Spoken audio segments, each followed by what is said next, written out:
SIR এর নাম তোলা নিয়ে রাজ্যে ধুমধুমার কাণ্ড ঘটছে, কি বলবেন এই প্রসঙ্গে? দেখুন, ধুমধুমার কাণ্ড তো চলবে, আমরা জানি। আমি বলছি যে আমরা দামাল বাংলা মুসলিমদের জন্য বলছি, যারা যুগ যুগ ধরে বাস করছে, একটাকে বাতিল করা যাবে না, কিন্তু ভোট দিতে পারবে কিনা জানি না। ভোটের পরে তাদেরকে নাগরিক হিসাবে ফিরিয়ে আনার দায়িত্ব আমাদের, আমরা দায়িত্ব নেব, কোনো পলিটিক্যাল দল দায়িত্ব নেবে না। মারাত্মক ঘটনা হচ্ছে, দেখুন 6 নম্বর ফর্ম এবং 7 নম্বর ফর্ম। 6 নম্বর ফর্ম হচ্ছে নতুন করে অ্যাপ্লাই করা, ভোটার তালিকায় নাম তোলা। সেটাই খবর দেখা যাচ্ছে যে প্রচুর পরিমাণে হিন্দি ভাষাভাষী, গুজরাটি, মারোয়ারি, বিহারি, তারা রাজস্থানী, তাদের ঢুকিয়ে দেওয়া হচ্ছে বাংলায়। এটা তো প্ল্যানিং। তার কারণ স্বাধীনতার আগে থেকে এই হিন্দি ভাষাভাষীরা, এই বিশেষ করে গুজরাটি, মারোয়ারি, এদের সুদৃষ্টি বাংলার ওপর। আমরা জানি সুজলা সুফলা এই বাংলাকে দখল করতে নাগপুর থেকে গৈরিক পতাকা নিয়ে বাংলায় ঘোড়া ছুটিয়ে ঢুকেছিল কারা? ঢুকেছিল বর্গীর হাঙ্গামা, ছেলে ঘুমালো, পাড়া জুড়ালো, বর্গী এলো দেশে। তার অত্যাচারের কথা জানি। সেদিন আলিবর্দী খাঁ মুসলমান নবাব, তিনি কিন্তু বাংলাকে রক্ষা করেছিলেন।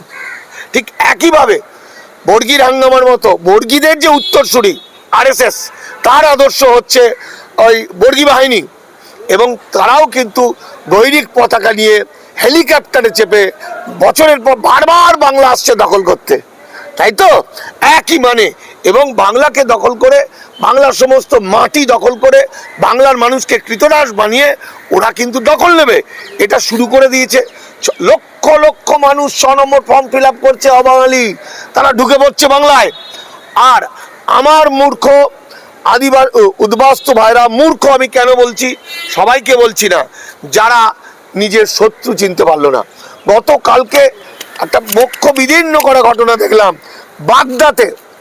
বাগদাতের উত্তর 24 পরগনার ঠাকুরনগরের কাছে, যে বঙ্গনগার কাছে বাগদায় দেখা গেল কিছু বিজেপি পন্থী উদ্বাস্তু মতুয়া, সে হাজার হাজার হবে না, লাখ লাখ হবে, সে কিন্তু তৃণমূল পন্থী উদ্বাস্তুদের ধরিয়ে দিচ্ছে।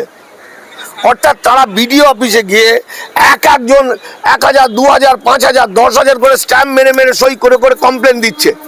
অর্থাৎ যখন কোনো মানুষের নাম ভোটার তালিকায় উঠবে না, অর্থাৎ সে সন্দেহজনক হয়ে গেল, পরবর্তী সময় মামলা মোকদ্দমা করে সে ফিরে আসতে পারে। কিন্তু যখনই কারো নামে ডাইরেক্ট কমপ্লেন করবে, তার মানে যারা কমপ্লেন করছে তারা তো জেনে শুনেই কমপ্লেন করছে। এবার এইভাবে তৃণমূলের প্রচুর মতুয়াকে ধ্বংস করে দিচ্ছে। কারা ধ্বংস করছে? তারাও মতুয়া, যারা করছে তারাও মতুয়া। ফলে দেখা যাচ্ছে যে মতুয়া গড়ে খুব তাড়াতাড়ি একটা রক্তক্ষয়ী, ভাতৃঘাতী রক্তক্ষয়ী বিষয় আমরা দেখব।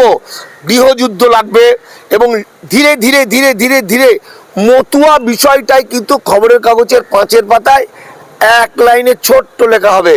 তার কারণ আজকে মতুয়া লোকে করে কেন? মতুয়াদের প্রচুর ভোট আছে, মতুয়ারা যাদেরকে ভোট দেবে তারা ভোটে জেতার পক্ষে অনেকটা সুযোগ পেয়ে যাবে তারা।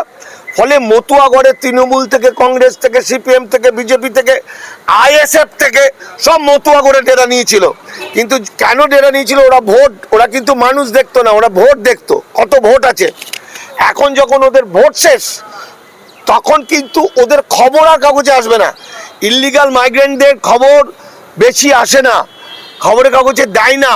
খবরের কাগজে দেবে নাগরিকরা যদি বেনাগরিক হয় বা নাগরিকরা যদি বিপদে পড়ে তখন। আসামের ক্ষেত্রে যত মানুষের খবর আমরা টিভিতে কাগজে দেখি, সবাই কিন্তু প্রকৃত নাগরিক, ভুল করে দিয়েছে, ভুল করে বেনাগরিক করেছে। মতুয়াদের ক্ষেত্রে কিন্তু আর খবর আসবে না। মতুয়ারা ভোটার কার্ড হারিয়ে কৃতদাসে পরিণত হবে, মানুষ চিনতেই পারবে না। বিষয়টা কিরকম জানেন? বন্যা হয়েছে, ধরুন বান হয়েছে, বানের জল ঢুকছে, তো 10টা গ্রামের লোক একত্রিত হয়ে বাঁধ আটকানোর চেষ্টা করবে, এটাই তো নিয়ম। কিন্তু যখনই বাঁধটা ভেঙে জলটা ঢুকে যাবে, তখন কিন্তু 10টা গ্রামের লোক একত্রিত আর থাকবে না, সে ভাববে আমার গ্রামটা কি করে বাঁচে। আজকে বিজেপি আরএসএস নির্বাচন কমিশনের বদমাইশদের দিয়ে যেভাবে বাংলা এবং বাঙালি জাতিকে ধ্বংস করার পরিকল্পনা নিয়ে শেষ করে ফেলছে, যেখানে মমতা বন্দ্যোপাধ্যায় পর্যন্ত চিৎকার করে বলছে, মানে অথচ সেই জায়গাটাতে দেখুন মানুষ কিন্তু আর মতুয়া ফতুয়া মাথা থেকে চলে গেছে, আর উদ্বাস্তু চলে গেছে। মানুষ ভাবছে আমি বাঁচবো কি করে, আমার গ্রামের মানুষ বাঁচবে কি করে, মুসলমানরা ভাবছে আমরা মুসলমানরা বাঁচবো কি করে, তাই তো?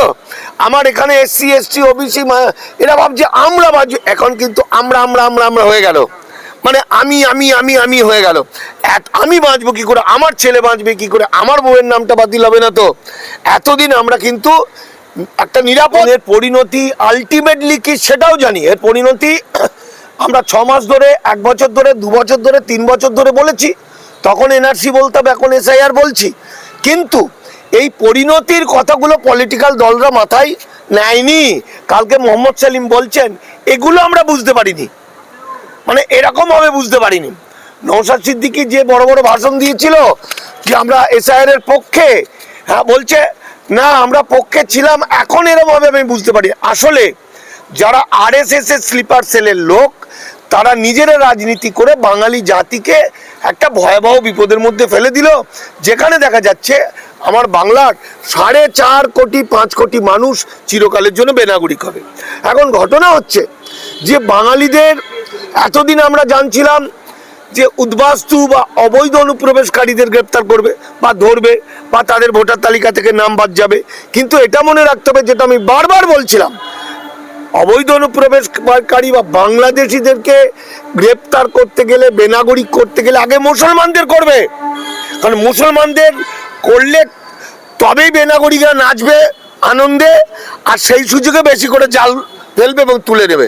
এটা হলো একটা টেকনিক। আজকে এই যে একটার পর একটা ফতোয়া জারি করছে, কি মারাত্মক কথা যে মাধ্যমিকের অ্যাডমিট কার্ড না হলে হবে না। আচ্ছা বলুন তো, রবীন্দ্রনাথ ঠাকুর কি মাধ্যমিক পাস করেছিলেন? কিন্তু বাড়িতে অ্যাডমিট অ্যালাউ হচ্ছে না। আমার রবীন্দ্রনাথ ঠাকুরের মতো বহু মানুষ, বিখ্যাত লোকেরা বাড়িতে পড়াশোনা করেছিলেন। যদি আমার ছেলে, আমি আমার বাড়িতে পড়াবো কি পড়াবো না, তো তোর বাবার কি নির্বাচন কমিশন মারবো, পাবলিক যখন রেগে যাবে তখন বুঝতে পারবে। 2, রবীন্দ্রনাথ ঠাকুরকে দিয়ে যদি বলি গুরুদেব, তিনি জন্ম তিনি ছিলেন 15তম বাচ্চা, তার মায়ের সন্তান, তাহলে আজকে নির্বাচন কমিশনের কোন অধিকারে বলে 6টা বাচ্চা ইত্যাদি নিয়ে একটা সমস্যা তৈরি কর? তুই কে? নির্বাচন কমিশন কে? ওর এত বড় সাহস, ওনার এত বড় সাহস। বিজেপি দালালি করার তো একটা লিমিট থাকবে। কিন্তু সমস্যাটা ওখানে নয়।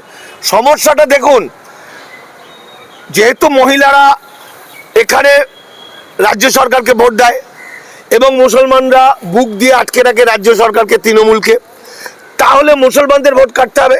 যেমন বিহারের 22 লক্ষ ভূমি সন্তান মুসলমান মহিলাদের বাতিল করেছে, 83 লক্ষ মোট বাতিল করেছে। তাহলে মহিলাদের বাদ দিতে হবে। কারণ মহিলাদের সহজ হচ্ছে 50 বছর 60 বছর 70 বছর আগে বিয়ে হয়েছে, সে তার বাবা প্রমাণ দেখাতে পারবে না, মা প্রমাণ দেখাতে পারবে না। ঠিক একইভাবে মুসলমানদের ক্ষেত্রে নানা রকম ভুল ত্রুটি থাকতে পারে বানানে, এবং ভুল ত্রুটিগুলো তৈরিই করেছে গভর্নমেন্টের লোকেরা। যারা আধার কার্ড করেছে, ভোটার কার্ড করেছে, তারাই 1000 বার বানান ভুল করে দিয়েছে। ফলে এগুলো ছিল কৌশল। এখন মুসলমানদের ভোট, মুসলমান নারী পুরুষের ভোট এমনভাবে কেটে দেবে যাতে এরা ভোট দিতে না পারে। কিন্তু আজকে মুসলমানদের মধ্যে যে RSS এর স্লিপার সেল যারা কাজ করেছে কোটি কোটি টাকা নিয়ে, তারা ফেল করে গেছে। শুধু ভাঙড়েই বলছে 86,000 মানুষকে ডেকেছে হিয়ারিংয়ে, আরও ডাকবে শুধু ভাঙড়ে। আবার দেখুন, হুমায়ুন কবির কালকে একটা ভিডিওতে বলেছে কি মারাত্মক কথা, আপনারা কেউ হিয়ারিংয়ে যাবেন না, আমি দেখে নেব। হরিদাস পাল অর্থাৎ যাবে না মানে একবারে বাতিল হয়ে যাবে, মানে মূল প্ল্যানিংটা হচ্ছে শেষ করে দেওয়া। এই জায়গা থেকে মানুষদের বুঝতে হবে যে মানুষ কি অশিক্ষিত হয়ে মূর্খ হয়েই থাকবে,